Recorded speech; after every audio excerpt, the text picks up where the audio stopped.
Hello, how are you doing? Um, hope you're staying warm this winter period. Well, it depends on what part of the country you are in. Today, we will be doing a quick video. This is a quick video. Um, and the reason is to supplement what we did on job application in the US. Um, I realized there were a little bit of information and sharing that I did not share in that first video. And so that's the need for the part two that we are having. Um, so yeah, let's dive right into it. Okay, so what I want to do in this video is majorly share my story about my job application process, um, just a bit. And the goal is to bring out the moral lesson that knock and the door shall be opened unto you. Seek and you shall find. Eh? Um, Matthew 7 and 8. Ask and you shall receive.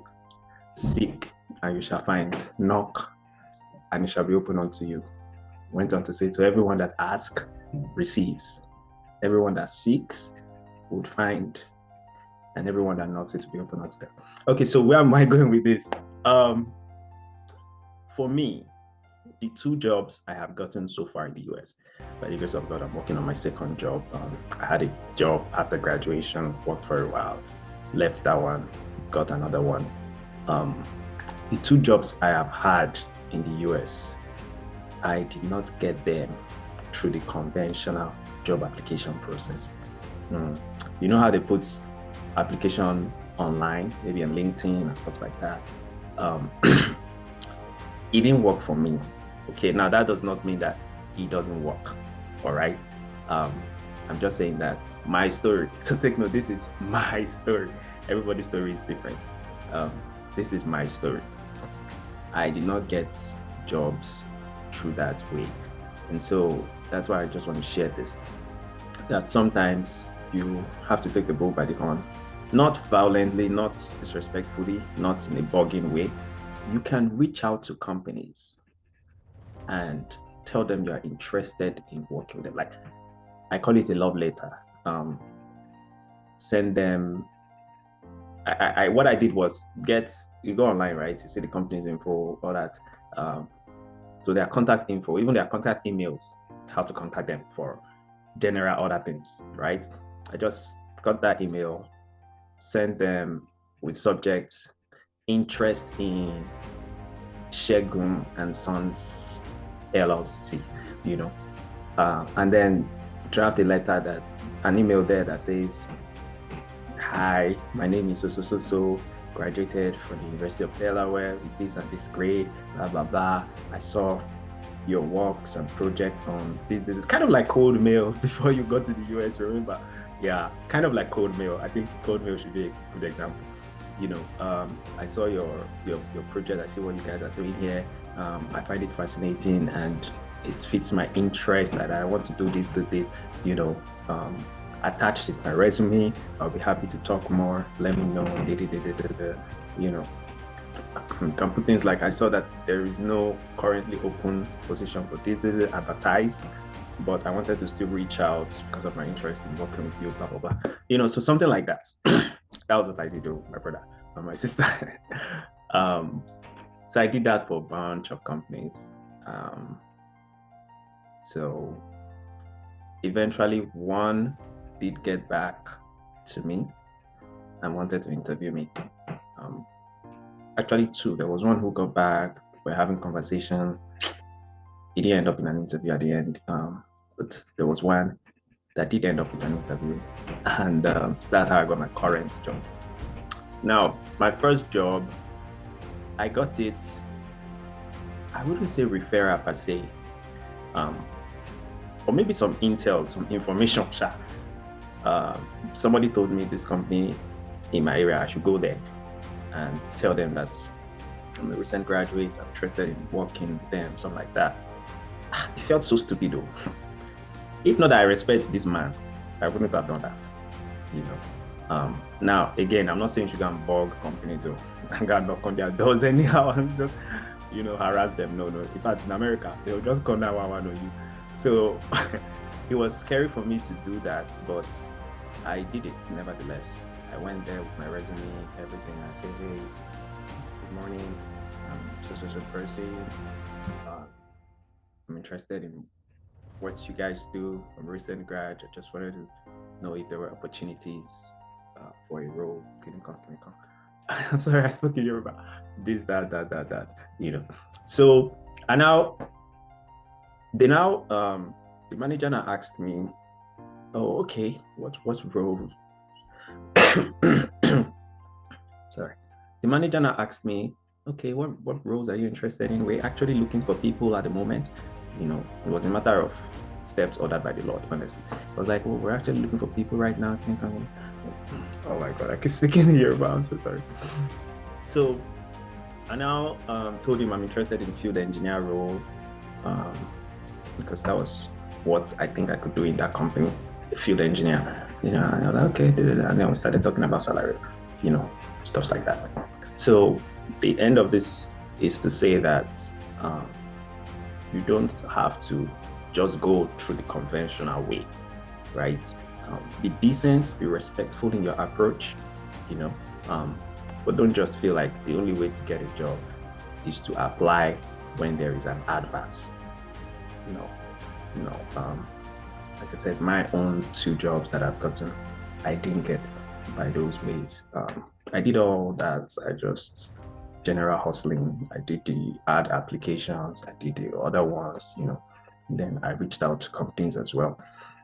And this was one thing that I used in reaching out to companies, because at the time I wanted a company that would file H1B for me. So if you're someone who is interested in H1B as well, if you are interested in company filing H1B for you, and by the way, H1B is 50-50. The fact that the company is filing for you does not mean you eventually get it, right? I hope you know that. It's a lottery. But I wanted a company anyways that would put me in the lottery pool. So I reached out online. I went online. I'm going to share my screen now so that I can show you what I did.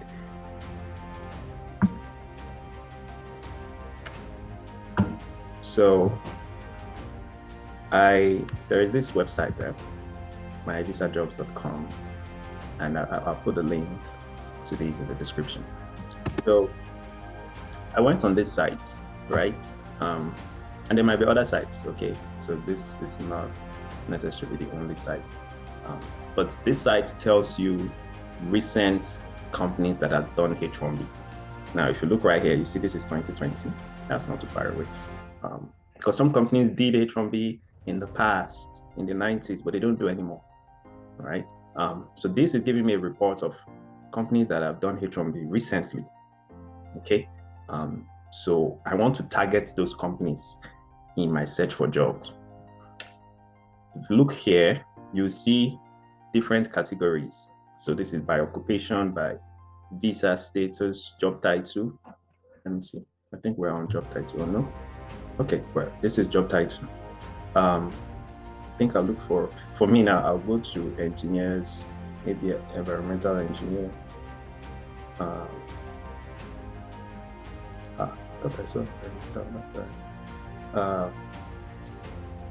Or let me go through industry, and feel free to exploit the site, okay? I'll go through industry. This is engineering. I'll click on that. Now, these are companies in engineering space that have done H1B for their staff recently, right? This is Black and Veg. I know this one is an environmental company. I know they do other things, but they do environmental work as well. I can look at what's the average salary of people that they did it for. 96,000. That's kind of high, especially for me. So I finished with a master's degree. For bachelor's, master's, you're probably coming in at entry level to middle level. For PhD, you might not be coming in at entry level, right? But for bachelor's, master's, you're probably coming in, your first job might be like entry level job, mid-level job. So you want to look for companies that do H1B for entry level and mid-level positions, right? This Black and Veg, as we see 96. Look at this number 10. Look at this one right here. I don't know this company, but look at this. The average salary they did for people with 69,000. That tells me that these guys are doing for like entry to mid-level position jobs. Does that make sense? Because this number here is saying that the average salary of the, how many people here? 134 people that they did for nationwide, right? This is national data. The average salary of the 134 people is 69. So that tells me, okay, it looks like your entry level, your mid level, they'll do for you. If we go to this number 7, Honeywell International. Now, I don't know this company very well, but if it's not an IT company, IT is in a different category. IT, 100K can be entry level salary. But if it's not an IT company, this number here tells me that, okay, maybe they do it for mid to senior level staff. Does that make sense? So if you're entry level, the chances is they might not do for you. Now, if you look, you will see some other category too. Number 24 right here. Okay, this one is Sri Lanka, so yeah, much respect to those sectors. Entry level salary can be big in those places. But yeah, just playing around with this data, I kind of, oh, okay, this company does H1B, and they do it for even this salary range, you know, that kind of thing. So I targeted those companies in particular. Yeah, we have quite a number of them there. So that was what I did. Found some companies, reached out to them with that love letter, even though they were not hiring at the moment. That's it. The rest they say is history. So yeah, thank God that worked out for me. So yeah, I just wanted to share that with us.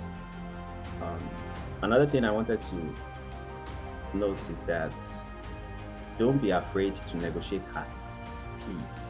And the reason I'm saying this is because we have a tendency to feel like, I'm asking for 100K. Will I be able to deliver, you know, on this role? Will I be able to do what is expected of somebody earning 100K? The answer is yes, you will. I can tell you.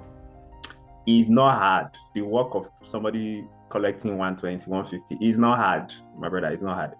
The technical thing, the hard part is in school, and you've overcome that. Yes. So all you just need is your basic knowledge in your field. And then when you come on board, they will show you how they do things in their company. So when you're coming fresh on board, no matter the position, you should ask questions, okay? Ask questions, don't assume anything, ask questions. So you learn their process. The moment you learn their process, you are good to go. You are balling, you are delivering. That's the truth. So don't be afraid to negotiate high, okay? And please, when they make an offer to you, don't take the first one. Don't take the first offer. Counter with a higher one, okay? Except if maybe for some exceptions or whatever. But the general rule in this US, honestly speaking, is never accept the first offer. Put some money on top of it. I'm not teaching you greed. I'm teaching you negotiation because the companies themselves are expecting you to counter the first time at least. Again, except there are some exceptional cases, okay? My second company was an exception. Yes, I did not counter, and I will not talk about that in this video. But general rule of thumb is to counter the first offer with something higher, you know. Yeah, so that you can bump your salary high as possible, especially because your promotions in that office will always be percentage of your starting salary. They will always say, oh, your salary has been increased by 10%. Tomorrow they say, oh, your salary has been increased by 5%. So all of that percentage of what? Of your starting salary, right? So, or of your then current salary. So it's always percentage to use. So the more you bump it up, the better. I'm just thinking if there's anything else that I wanted to say. In interviews, remember to smile or be cheerful, I would say. Be excited for it. Those were the few things I wanted to share in this video. I hope this has been helpful. God bless you. Stay warm. If you're in the cold region. God bless you. Bye.